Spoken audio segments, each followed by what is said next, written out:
kebenaran firman ini pada hari ini. Dan banyak pribadi yang sudah saya kenal di sini dengan baik adalah teman sekerja di dalam pelayanan Allah. Haleluya, puji Tuhan. Bapak Ibu, kita akan belajar bersama-sama tentang iman. Dan sepanjang tahun ini kita berbicara tentang iman.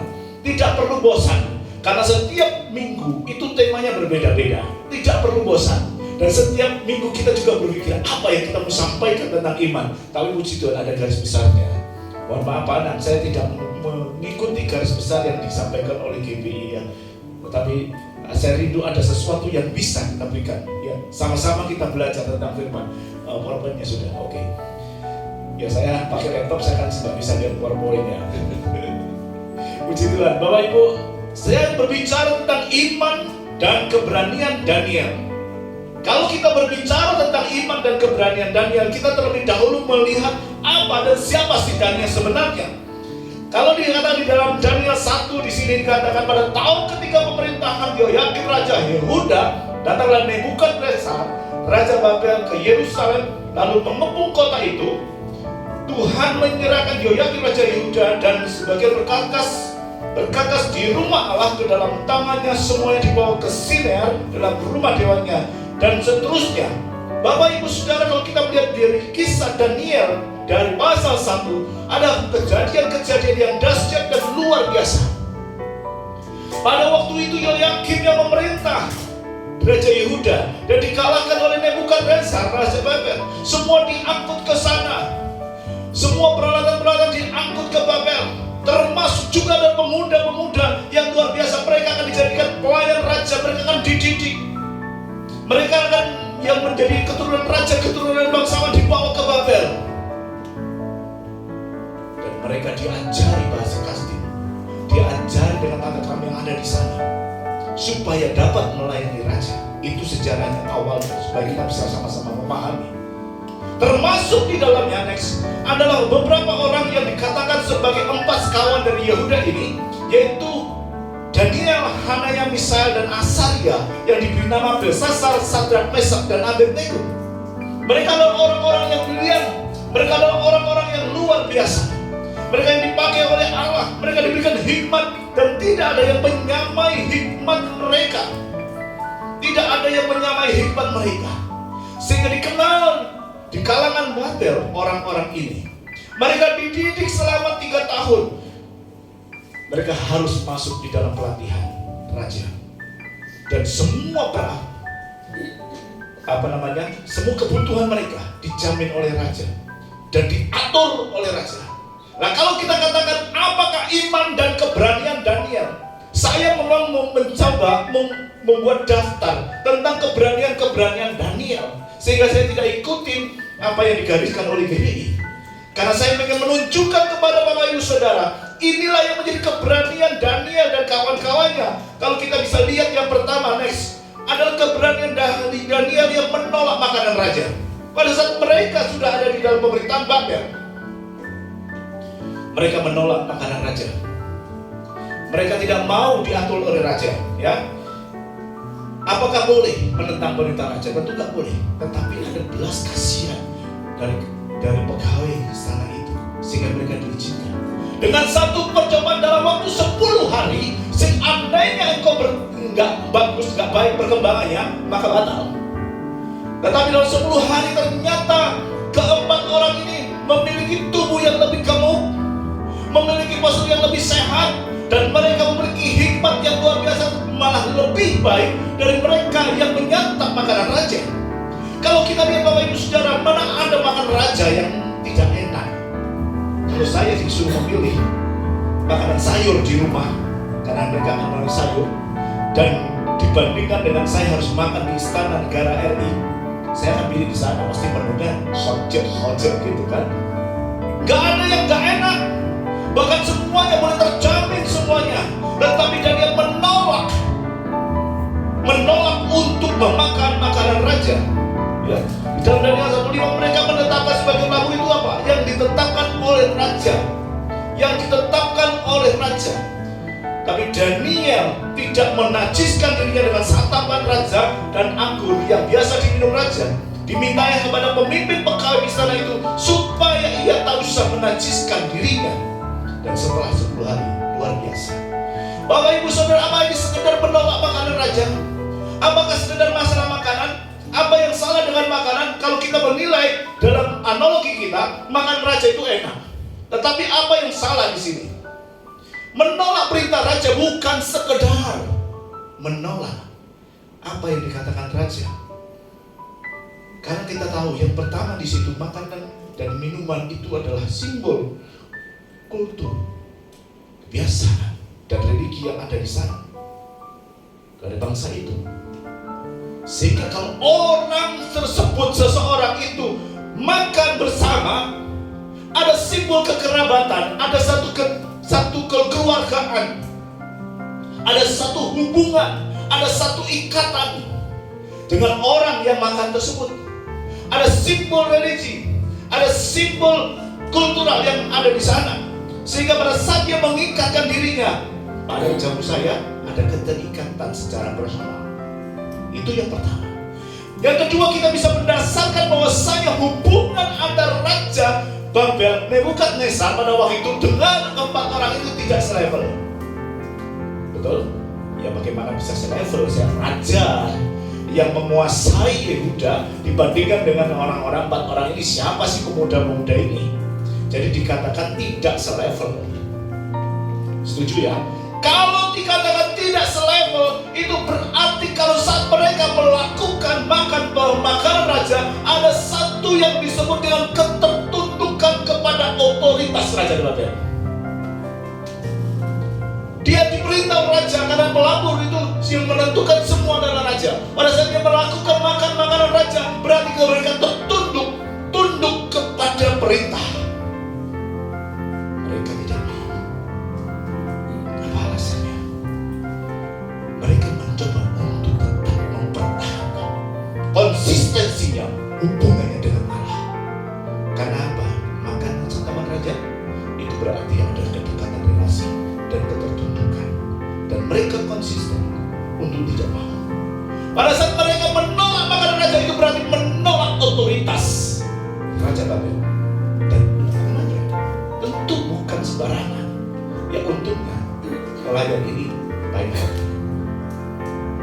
Untungnya pelayan ini baik hati, sehingga dia tidak mungkin melaporkan dan tetap jajan 10 hari ternyata lebih bagus melawan otoritas raja dengan memisahkan diri dari otoritas Raja Babel dan komitmen kepada Allah. Ini satu keberanian. Siapa yang berani menolak perintah pimpinan? Siapa yang berani menolak perintah atasan? Siapa yang berani menolak perintah raja? Mereka lakukan. Pertama. Kemudian yang kedua, next, memberitahukan dan mengartikan mimpi Nebukadnezar. Kita tahu kisah ini adalah kisah yang luar biasa. Ketika Raja Nebukadnezar itu bermimpi, dia mengumpulkan, nanti baca sendiri ayatnya, mengumpulkan semua orang-orang pintar, mengumpulkan orang jampi, mengumpulkan orang-orang ahli nujum seantero negeri. Mereka kumpulkan di sana, meminta kepada mereka untuk katakan, ceritakan mimpiku dan maknanya. Mereka semuanya tentu kebingungan, mana bisa menceritakan mimpi raja yang tidak diberitahukan. Beritahukan mimpimu, maka maknanya bukan. Tetapi raja tidak. Kalau kamu memang pandai, kalau kamu memang diberikan Allah hikmat, tentu kamu bisa menerangkan mimpiku walaupun tidak aku ceritakan, dan kamu juga bisa memaknai apa artinya. Marahlah raja, karena apa? Mereka disangka mengulur-ulur waktu untuk menolak perintah raja.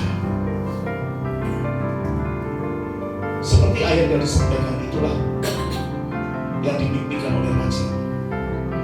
Ada kepalanya dari emas, dada dan lengannya dari perak, paruh pinggangnya dari tembaga, sedangkan pahanya besi dan kakinya sebagian dari besi dan sebagian dari kayu. Lihat, saya tidak ceritakan mimpinya, tetapi saya di sini memperlihatkan bagaimana keberanian mereka. Sementara yang dilihat seperti itu adalah sebuah batu yang keluar dan menghancurkan, menimpa batu itu pada kakinya dan pinggang. Ini penglihatan. Apakah Anda pernah tahu penglihatan ini sebelumnya?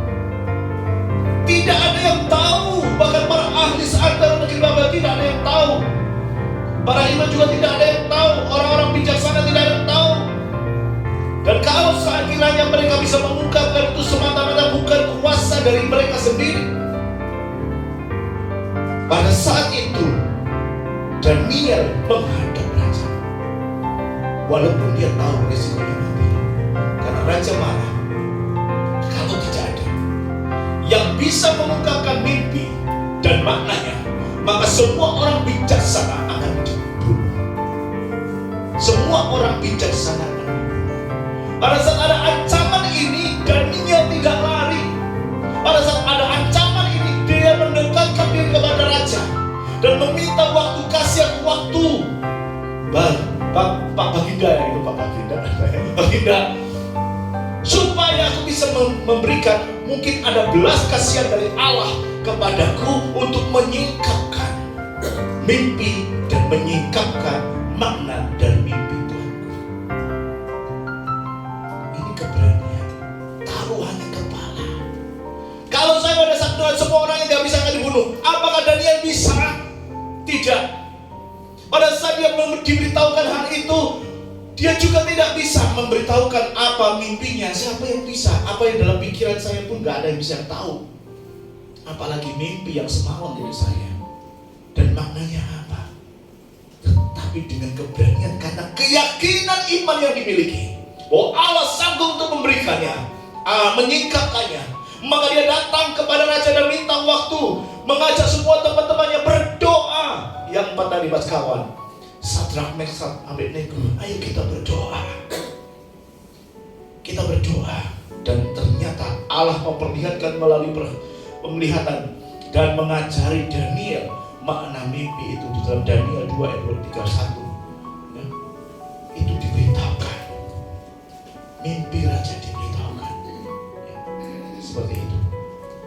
Dan inilah yang menjadi hal yang luar biasa, Bapak Ibu Saudara. Ada keberanian. Dan raja tahu bahwa tidak ada rahasia di Daniel. Itu yang membuat keberanian berikutnya, ya. Kita lihat yang ketiga adalah mengartikan penglihatan Nebukadnezar dengan jujur dan berani. Kenapa? Raja tahu bahwa tidak ada ahli nuju orang bicara yang bisa menyingkapkan sesuatu yang baik kepada orang kecuali Daniel dan kawan-kawannya.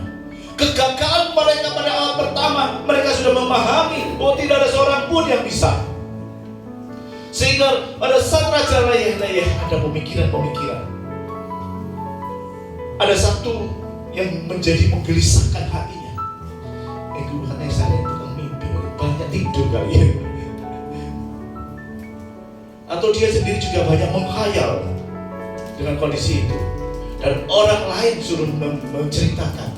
Ini yang musik. Kenapa? Kalau gak bisa tak penggal kepala. Dan kali ini dia tahu.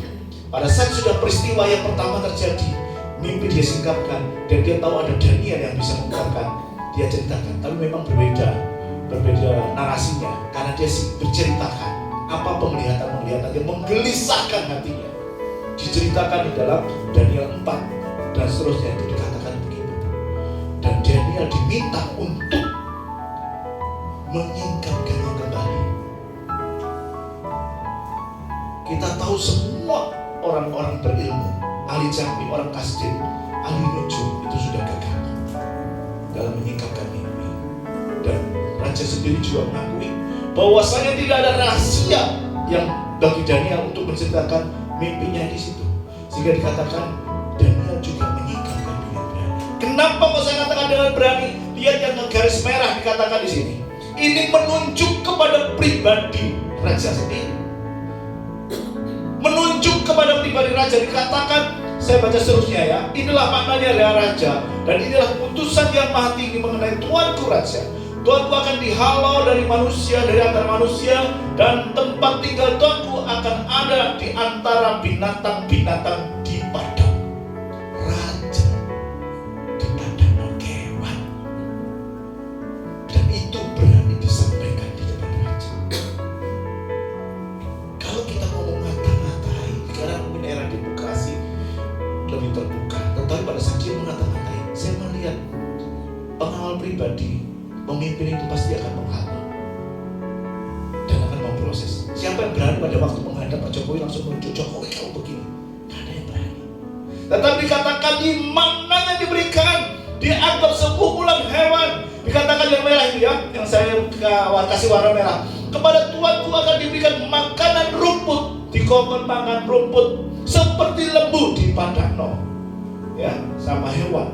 Dan Tuanku akan dibasahi dengan embun dari langit, dan demikian akan berlaku atas Tuanku sampai 7 masa berlalu. Sudah makan rumput, tidak dapat kandang, artinya terlantar di jalan, di padang, dengan dibasahi embun dari langit selama 7 masa berlalu. Keberanian dan yang menyingkirkan tanpa ada yang tersembunyi. Apa yang diterima dari Allah itu yang disampaikan. Walaupun pada saat menyampaikan itu sangat berisiko sekali. Berisiko terhadap keselamatan Daniel, berisiko terhadap keselamatan teman-temannya juga. Tapi dia sekali lagi menunjukkan keberanian imannya. Dia memberitahukan kepada mereka. Bapak Ibu Saudara, Daniel ini hidup dalam 3 zaman raja. Kita lihat yang keempat itu adalah di zaman Raja Belsasar, anaknya, ya, memberitahukan makna tulisan yang di dinding kepada Raja Belsasar. Ini yang menjadi keberanian Daniel. Pada waktu itu dikisahkan ada tentara-tentara dari Persia yang masuk ke Babel dan menyerang mereka. Tetapi pada saat itu raja sedang menggelar pesta yang besar, pesta perjamuan yang besar, dan raja memerintahkan untuk membawa perkakas-perkakas perjamuan dari bait suci yang dibawa oleh ayahnya Nebukadnezar untuk dipakai sebagai perjamuan untuk minum anggur. Dan tentunya bukan minum anggur seperti perjamuan kudus, tetapi minum anggur untuk kemampukan. Karena mereka minum bersama-sama membesarnya, mereka minum bersama istri-istri mereka, bersama gundik-gundik mereka, mereka mabok di situ. Kita lihat di sini kisahnya, bagaimana kemudian ada tulisan di dinding. Perkakas-perkakas itu dibawa oleh mereka dan mereka meminumnya. Ini adalah sesuatu tindakan yang tidak terpuji. Walaupun mereka mungkin tidak percaya kepada Allah, tetapi tindakan ini adalah menghina Allah. Walaupun mereka tidak percaya kepada Allah, tetapi tindakan ini menghujat Allah.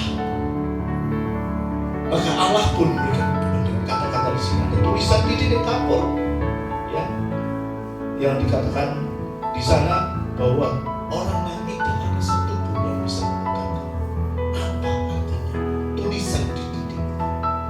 Setelah orang yang mereka tahu bahwa Daniel yang mampu untuk menyingkapkan, dipanggillah Daniel, dikasih hadiah kalau bisa menyingkapkan, dan dia menolak hadiahnya. Tak singkap kamu kasih hadiah, karena ada yang sudah tujuan Allah pada mereka. Disingkapkan bagaimana tulisan itu, mene tekel uparsi. Mene artinya Allah telah menghitung masa pemerintahannya dan bermaksud untuk mengakhirinya. Tekel artinya sangat ringan, yang dilakukan dengan berat, dengan mulia. Berarti apa? Dilakukan tidak berat, tidak mulia. Dan Uparsin itu adalah kerajaan Belsasar yang akan dipecah menjadi 2, yang diberikan kepada Media, orang-orang Media, dan orang-orang Persia. Ini adalah penghukuman yang sudah dilakukan Allah pada saat mereka menghujat Allah, menggunakan perkakas-perkakas bait suci untuk kemampukan dan pesta pora yang bentuknya banyak hal-hal yang negatif di sana. Dan pada saat itu juga orang-orang Persia masuk dan membunuh Raja Belsasar. Keberanian yang gampang saya tidak ceritakan secara sepenuhnya, tetapi ini supaya memberikan pengertian kepada Bapak Ibu. Kenapa kok berani nanti? Satu lagi ya, kenapa berani? Yang maksud menunjukkan keberanian, nanti kita akan membahas kenapa berani. Yang ketiga adalah tetap melakukan penyembahan walaupun dilarang oleh raja. Ini dalam pemerintahan Raja Darius, 3 raja ya, Raja Darius.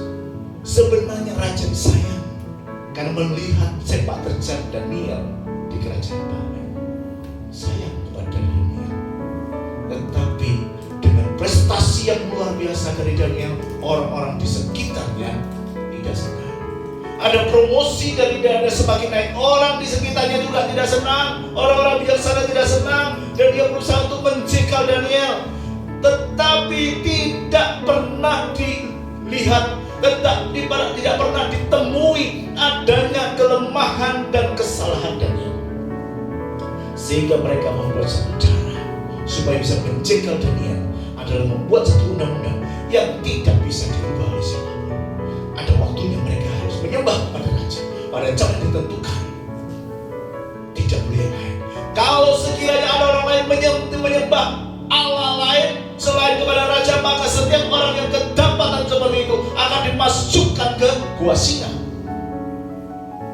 Tetapi kita lihat di dalam Daniel 6 ayat 11 ini, demi didengar oleh Daniel bahwa surat perintah itu telah dibuat, pergilah ia ke rumahnya. Dalam kamar atasnya ada tingkap-tingkap yang terbuka ke arah Yerusalem. 3 kali sehari ia berlutut berdoa serta memuji Allahnya seperti yang biasa dilakukannya.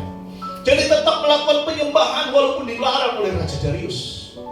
Karena sudah dibidik, sudah diincar, diincar. Ketahuan, ketangkap, dan dibawalah kepada raja. Kita lihat karena sayangnya raja berusaha untuk mencari jalan supaya Daniel diselamatkan. Tetapi namanya raja, dia juga harus tunduk kepada orang-orang yang, kepada undang-undang yang telah dibuatnya sendiri. Sehingga dengan berat hati, maka Daniel harus dimasukkan ke dalam gua singa. Yang singa-singa kelaparan, dia harus dimasukkan ke sana. Dan saudara tahu bahwa raja itu sampai tidak bisa tidur, raja berpuasa untuk keselamatan Daniel. Sehingga pagi-pagi sekali raja datang ke sana dan melihat Daniel, apakah engkau masih selamat? Tuhan akan menyertai kau. Dan dikatakan ya. Sehingga orang-orang yang menghasut itu kemudian dimasukkan ke dalam gua singa. Baru saja mereka masuk, langsung ditangkap. Ini adalah keberanian yang mungkin tidak terjelaskan lebih detail, tetapi saya ingin menunjukkan kepada Bapak Ibu Saudara bahwa keberanian di tengah kesulitan, di tengah ketekanan, di tengah ancaman, mereka tetap menunjukkan imannya. Maka tidak salah kalau temanya adalah iman dan keberanian Daniel. Daniel berani menyatakan imannya, dan dia berani menunjukkan imannya, dan dia berani melakukan tindakan imannya. Walaupun dia tidak tahu apa yang terjadi dalam dirinya. Saya tidak berbicara Sadrak, Mesak, Abednego yang masuk ke dalam dapur api, karena konteksnya Daniel. Tetapi mereka adalah sekawan, dan kita tahu banyak peristiwa-peristiwa yang luar biasa terjadi yang membuktikan keberanian dari orang-orang ini. Pertanyaannya adalah kenapa keberanian? Kenapa keberanian? Kan begitu. Iman dan keberanian. Mengapa dia berani? Mengapa berani? Next satu ya. Yang pertama adalah ketaatan Daniel. Dia begitu yakin kepada siapa dia harus beribadah. Dia begitu yakin kepada siapa dia harus tunduk. Dan 2 Timotius itu ada yang ayatnya, kami tahu kepada siapa kami harus beribadah ya. Yang pertama adalah ketaatan Daniel. Daniel dikenal dengan konsistensinya dalam mentaati perintah Allah. Dan itu ditunjukkan dengan setiap ketetapan hatinya, konsistennya untuk tetap berfokus kepada Allah. Seperti yang sudah saya jelaskan tadi, apapun yang menekannya, apapun yang menghambatnya, itu dia senantiasa tetap fokus kepada Allah dan tidak mau tunduk. Mulai dari yang sederhana, makanan minuman raja. Ya. Kalau kita baca di sini, di dalam Daniel 9 ayat 6, ada satu nama taat ya yang dikatakan sama di sini. Walaupun dalam Daniel 9 ayat 6 ini dikatakan membahas ketidaktaatan dari bangsa Israel.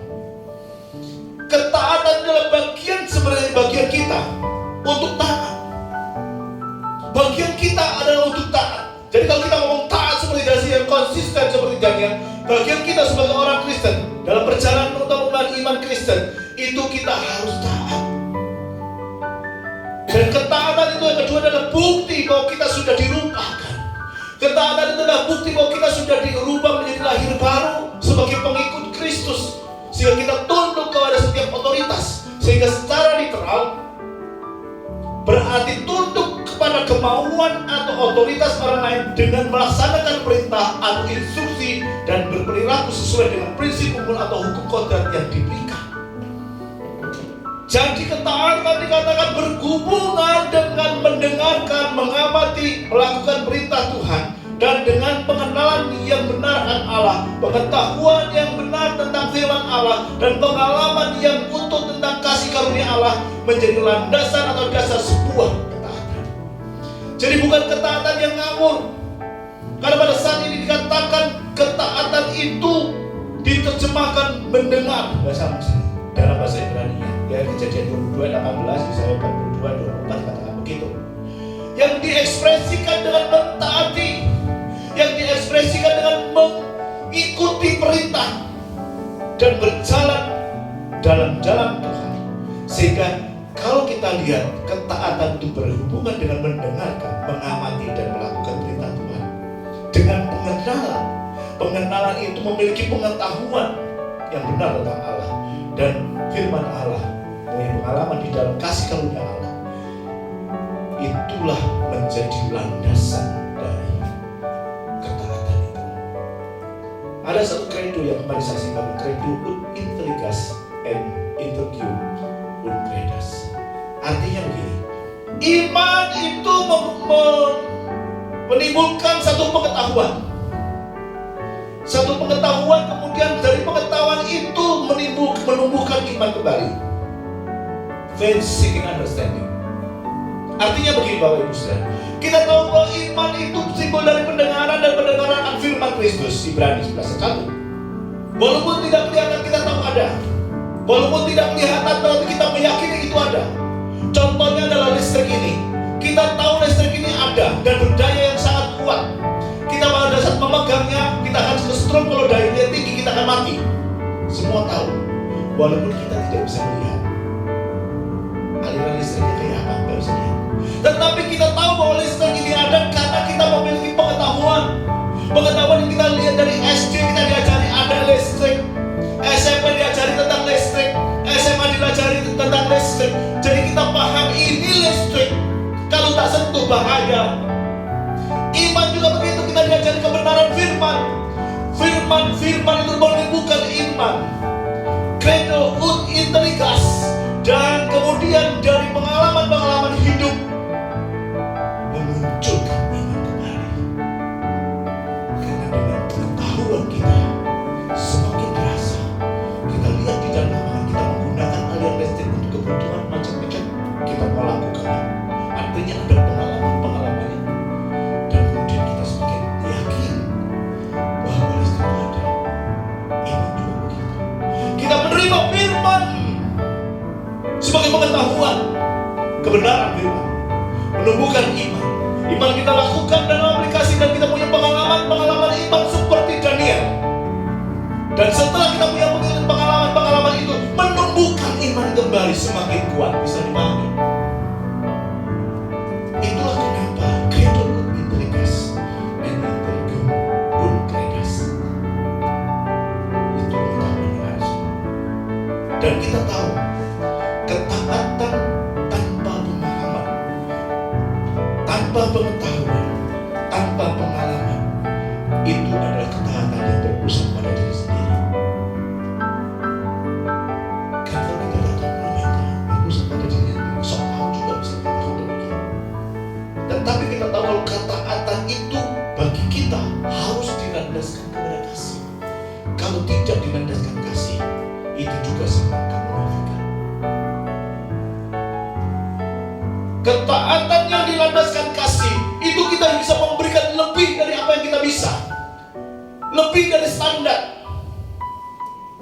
Saya mengasihi seseorang, saya akan memberikan, misalnya standarnya harus Rp1.000 misalnya. Saya bisa kasih Rp1.500, saya akan kasih Rp1.500. Saya bisa kasih 2.000, saya akan kasih 2.000. Artinya dengan kasih kita bisa memberikan lebih. Tetapi kita bisa melihat kalau tidak dilandaskan kasih, itu adalah kemunafikan. Kalau dilandaskan kasih, kita bisa memberikan lebih dari tuntutan minimum yang ada. Lanjutnya.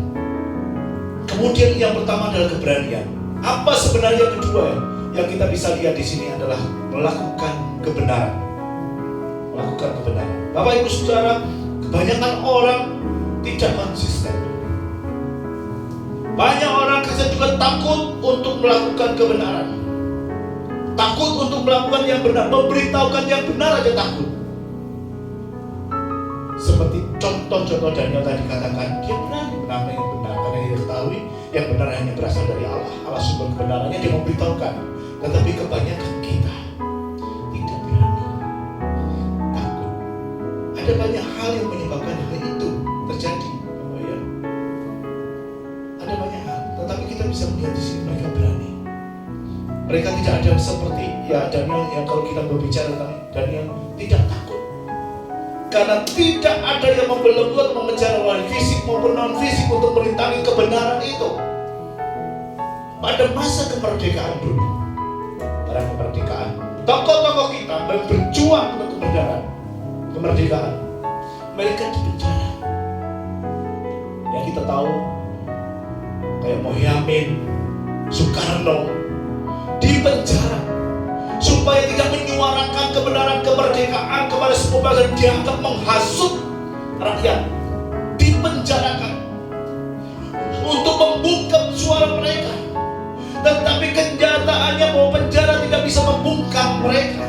Kenyataannya penjara malah justru membuka pikiran-pikiran baru, penjara membuka ide-ide baru untuk disampaikan, dan akhirnya sampai yang luar biasa terjadi, bisa merumuskan Pancasila dan seterusnya. Ini kenyataan bahwa tidak ada hal yang bisa membelenggu kebenaran yang terjadi di zaman kemerdekaan pada waktu itu.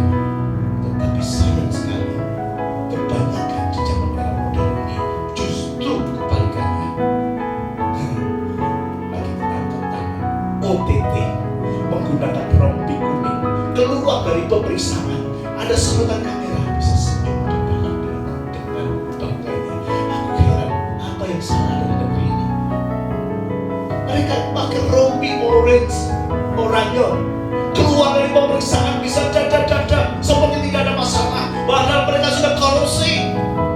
Ternyata sepenjara sekarang itu tidak lebih baik. Mereka bisa melaksanakan dengan mungkin saya nggak tahu, jangan sampai salah bisnis haramnya maksudnya. Tetapi di sini Paulus menyatakan bahwa ada penjara itu ada sesuatu yang sangat menyiksa dia. Kemarin kami menonton baru film, judulnya adalah Paul Apostol. Paling nonton juga yang sebelumnya, yang kemarin Paulus dari mana? Paulus dari penjara, dan di dalam penjara itu menulis banyak semua. Kemarin kami nonton Paulus diceritakan di sini bagaimana dia harus menderita di dalam penjara. Kamu bisa melihat film dia itu disiksa sampai dia itu secara medis dia bengkok tulangnya, nggak bisa dikembalikan, dan dia tidak hanya dicambuk. Pada zaman kekaisaran Nero pada waktu itu, semua orang diaduk dengan binatang, dijadikan obor untuk menerangi kota, dan itu ditunjukkan dalam film Paul Apostol.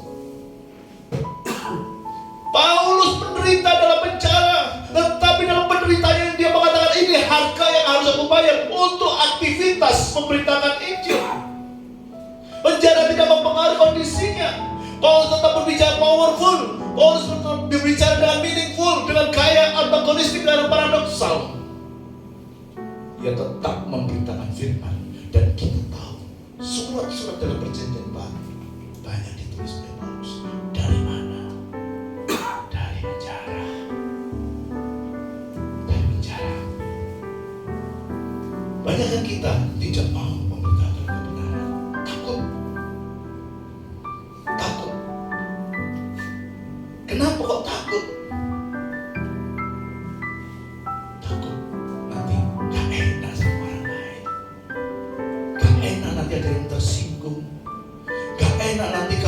ketika terjadi sesuatu atas dirinya. Saya mempraktekkan Bapak Saudara. Barusan tadi cerita sama Pak Anak, saya nggak perlu cerita di sini.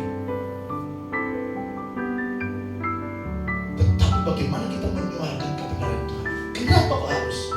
Ya, 1 Yohanes 2:29 dikatakan, jika kamu tahu bahwa ia adalah benar, kamu harus tahu juga bahwa setiap orang yang berbuat kebenaran lahir daripadanya. Setiap orang yang melakukan kebenaran adalah lahir dari Allah sendiri. Jadi kalau kita merasakan aku lahir dari Allah, lakukan kebenaran dengan apapun konsekuensinya. Hidup dalam kebenaran itu hidup tanpa kepalsuan.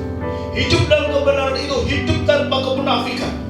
Dan kalau kita tahu bahwa ada kebenaran Allah dalam kehidupan kita, maka tidak ada kompromi dengan praktek-praktek ketidakbenaran. Kita bisa melihat contoh dan nyata. Apa yang dilakukan, apa yang dikerjakan, semua menunjukkan tentang tindakan iman yang berani melakukan sesuatu tanpa takut. Tanpa biar raja tersinggung, dia katakan kamu akan makan rumput, kamu akan seperti binatang yang dia katakan kepadanya.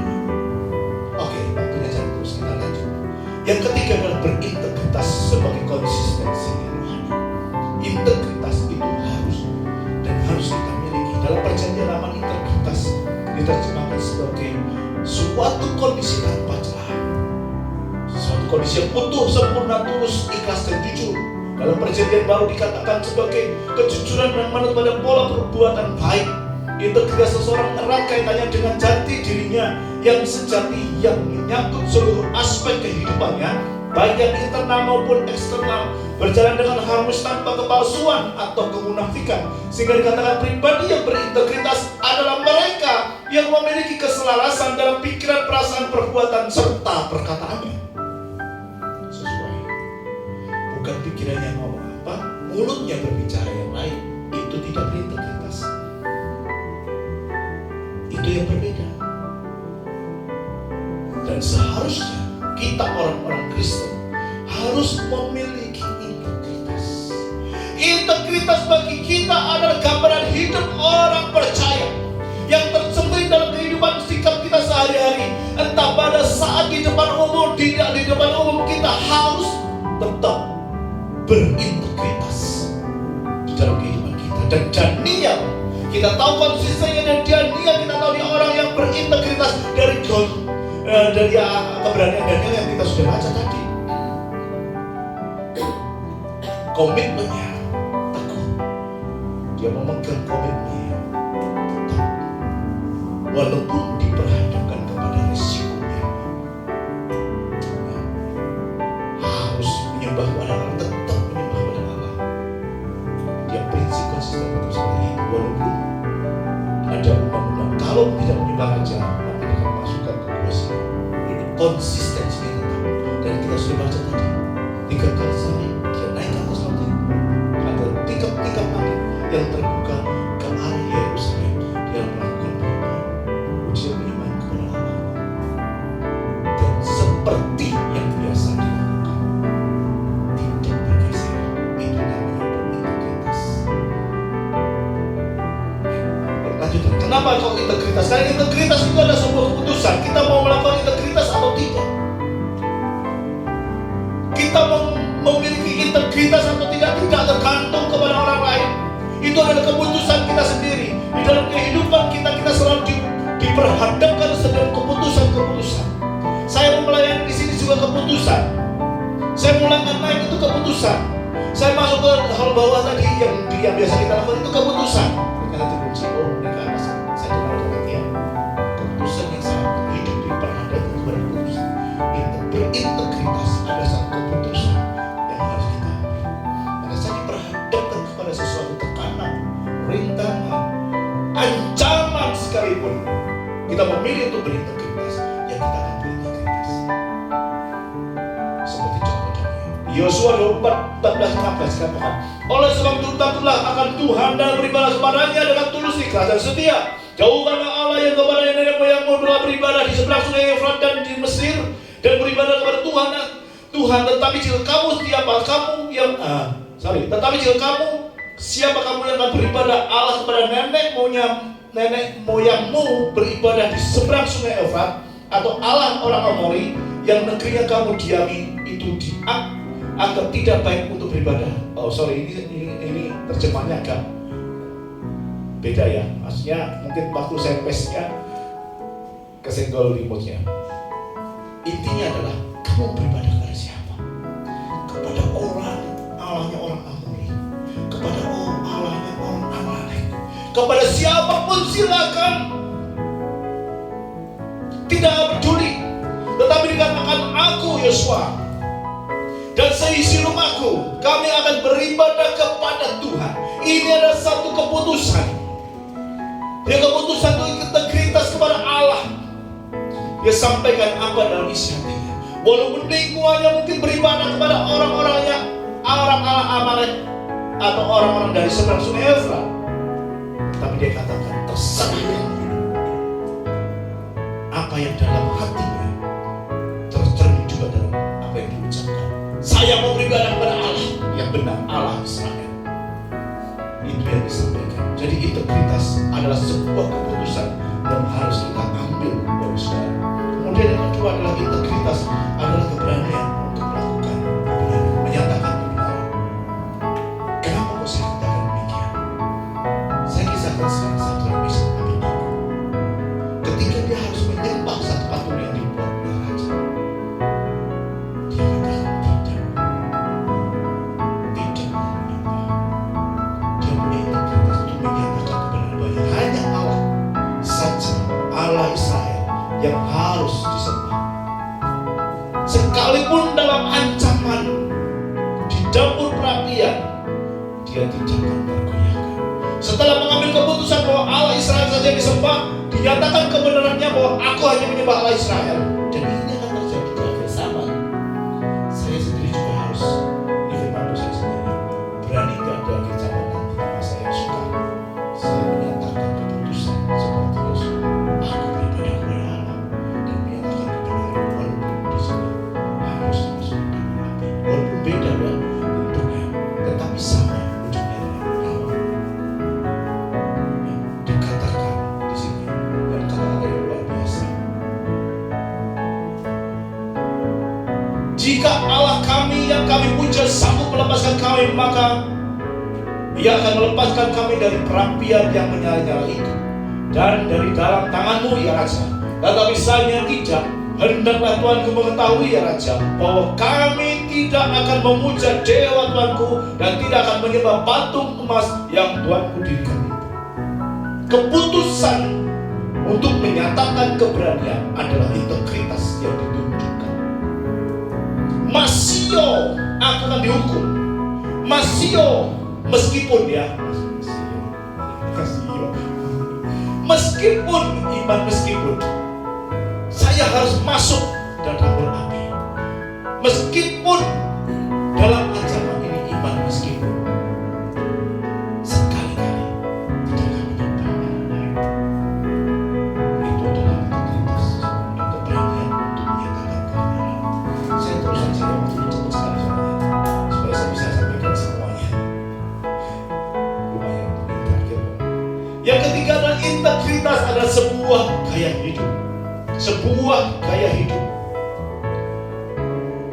Kita tahu tadi mereka sudah semakin yakin dengan kehidupan, dan itu menjadi gaya hidup mereka sehari-hari untuk dilakukan. Dan bagaimana halnya dengan kita? Bagaimana halnya dengan kita? 1 Yohanes 2:5-6 dikatakan, tetapi barang siapa menuruti firman-Nya, di dalam orang itu sungguh sudah sempurna kasih Allah. Dengan itulah kita ketahui bahwa kita ada di dalam Dia. Barang siapa mengatakan bahwa ia ada di dalam Dia, ia wajib hidup sama seperti Kristus telah hidup. Itu menjadi gaya hidup. Kepada Timotius Paulus mengatakan, jadilah teladan bagi orang-orang percaya dalam perkataanmu, dalam tingkah lakumu, dalam kasihmu, dalam kesetiaanmu, dan dalam kesucianmu. Menjadi lifestyle.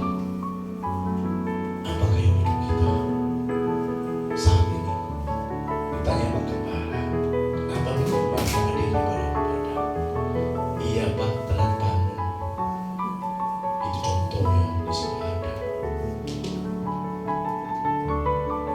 tempat lain banyak. Nggak datang ibadah. Kenapa?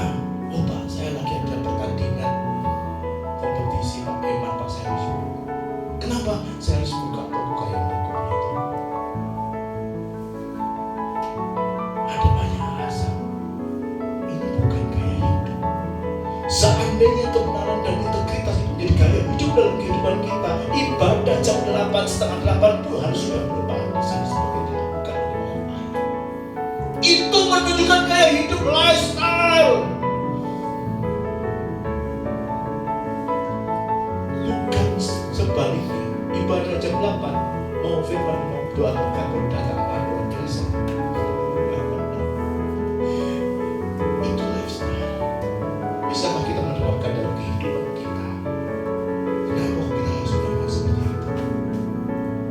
Untuk menunjukkan bahwa integritas hidup kita oleh Kristus sendiri. Ya. Yesus dalam kemanusiaannya adalah manusia yang menjadi gaya hidup. Dia taat kepada Allah, bahkan sampai mati di kayu salib. Kita mencoba. Makanya dikatakan, barang siapa menyatakan bahwa ia ada di dalam Dia, ia wajib hidup sama seperti Kristus telah hidup. Artinya kalau kita mengikut Kristus, Kristus adalah contoh pribadi yang berintegritas pada saat masa hidupnya di dalam dunia ini, bahkan taat sampai kematian. Bagaimana dengan hal kita? Kita diminta wajib, harus untuk hidup sama seperti Kristus. Kita sama-sama belajar. Yang ngomong di sini belum sempurna, jauh. Tetapi saya menyampaikan ini bukan untuk saudara, untuk saya sendiri. Saya itu lebih banyak memberontakkan, keras, atos, rambutnya dipotong juga.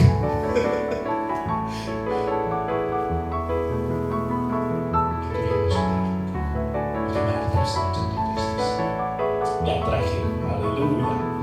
Yang terakhir, bagaimana yang keempat ini tadi dari 1, 2, 3, 4 adalah keyakinan yang dalam integritasnya, keyakinan menerima jawaban yang terbaik atas iman. Bapak Ibu Saudara, setiap doa yang kita lakukan, kita ingin dapat jawaban segera. Setiap apa yang kita panjatkan, kita ingin dapatkan jawaban yang sesuai dengan keinginan kita. Pada saat mereka semua diperhadapkan kepada maut untuk melakukan segala, mereka melakukan tindakan iman dengan berani, bahkan resiko nyawa. Mereka tidak memusingkan akibat dari apa yang dikatakan, tidak memusingkan akibat dari tindakannya. Kenapa? Ada keyakinan bahwa dia akan menerima jawaban yang terbaik atas imannya. Kebanyakan kita pada saat dia berdoa, 1 kali gak dijawab, 2 kali gak dijawab, sudah mulai butuh. Saya minta ini aja, ya bukan cuma saya minta ini akan dikasih. Bahkan kalau perjalanan hidup saya sampai sekarang ini, lebih banyak tahu, saya juga meminta sembuhkan istri saya bisa melayani dengan bebas, saya juga bisa kerja kembali dan seterusnya.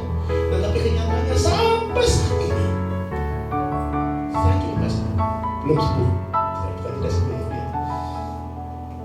Tetapi saya juga salut istri saya, juga mau aktif melakukan kegiatan-kegiatan kerohanian. Saya mengucap syukur Ibu Leli juga membimbing beliau.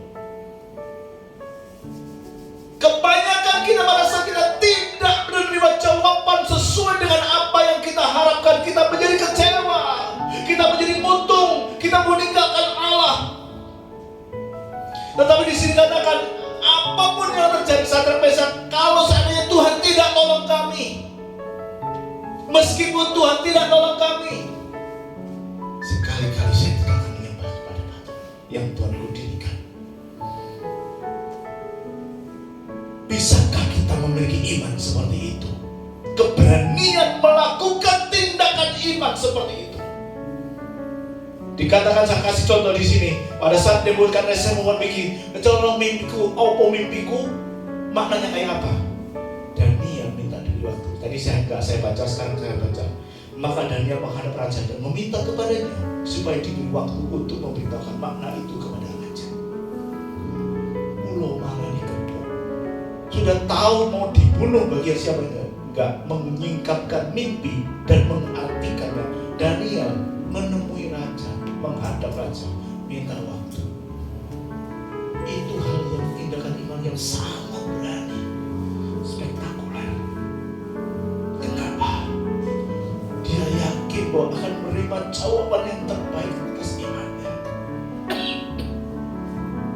Sadrak, Mesak, Abednego, seperti tadi saya katakan, dia berani. Walaupun masuk ke perapian, aku gak menyembah. Itu resikonya nyawa semuanya.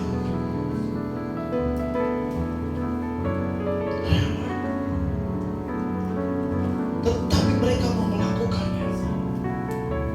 Mereka memiliki pemahaman tentang Allah, pengertian yang tentang Allah. Dari imannya, iman lahir dari pendengaran firman Kristus. Yang tadi saya katakan, melalui pengetahuan kita memahami dan kita melakukannya dalam kehidupan sehari-hari. Kekuatan dari pengalaman Allah itu menjadikan iman kita bertumbuh, membuat iman kita naik lagi.